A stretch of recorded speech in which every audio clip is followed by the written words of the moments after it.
कुनै पनि राजनीतिक दल अन्यसँग समीकरण गर्दैनौँ। हामी हाम्रै एजेन्डाको बलमा, हाम्रै पार्टी र जनताको बलमा हामी निर्वाचनमा जान्छौँ भनेर हामीले पहिलो दिनदेखि नै यो कुरा भनिआएका छौँ।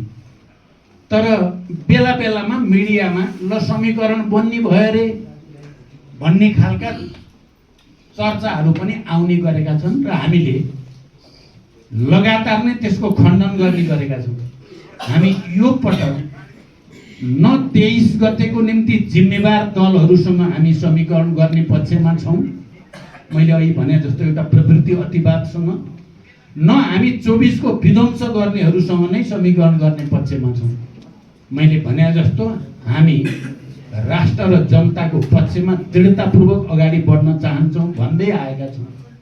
हिजो आज पनि यसो सुनिन थाल्यो फेरि ल 10 ठाउँमा गठबन्धन हुने भयो रे, 15 ठाउँमा हुने भयो रे, महागठबन्धन हुने भयो रे 3टा ठुला दलका भन्ने जस्ता कुरा पनि सोसियल मिडियामा देखिन थालेका छन्। म आज यो पत्रकार सम्मेलनमा एकचोटि फेरि स्पष्ट शब्दमा फेरि एकचोटि दोहोर्याउन चाहन्छु, हामी कसैसँग समीकरणमा छैनौँ। कुनै गठबन्धन या कहीँ केही ठाउँमा छोड्ने भन्ने पनि हाम्रो कहीँ छलफल भएको पनि छैन, हुने स्थिति पनि छैन। मैले पटक पटक भनेको छु, खालि एक ठाउँमा बागलुङ जिल्लामा हामीले जनमोर्चासँग एउटा सिटका निम्ति तालमेल गरेका छौँ, अन्यत्र कहीँ तालमेल भएको छैन र तालमेल गर्ने भनेर नीतिगत रूपले हामीले कुनै चर्चा पनि गरेका छैनौँ।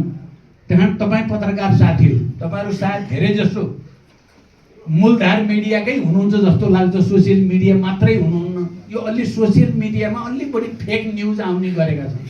म तपाईँहरू मार्फत यसमा अलि सतर्क भएर, अलि जिम्मेवार भएर सत्य समाचारहरू सम्प्रेषण गर्नेतिर ध्यान दिन म तपाईँहरूसँग अपिल पनि गर्न चाहन्छु। हुँदै नभएको कुरा पनि हो जस्तो गरेर प्रचार गर्ने, फेक न्युज दिएर देशभरिको जनता र पार्टीको कार्यकर्तालाई भ्रमित पार्ने काम हामी कसैबाट नहोस्।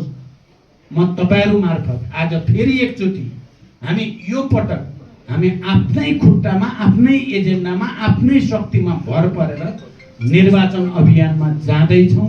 तपाईँहरूले प्रष्टसँग भनिदिए हुन्छ र यो भ्रम महागठबन्धन इम्पोसिबल, त्यो असम्भव कुराको प्रचार यदि कसैले गर्यो भने त्यो नियोजित प्रचार हो, त्यो गलत प्रचार हो भनेर म त्यसलाई पुरै खारेज गर्न चाहन्छु र तपाईँहरू मार्फत त्यसको खण्डन होस् भन्ने पनि म चाहन्छु।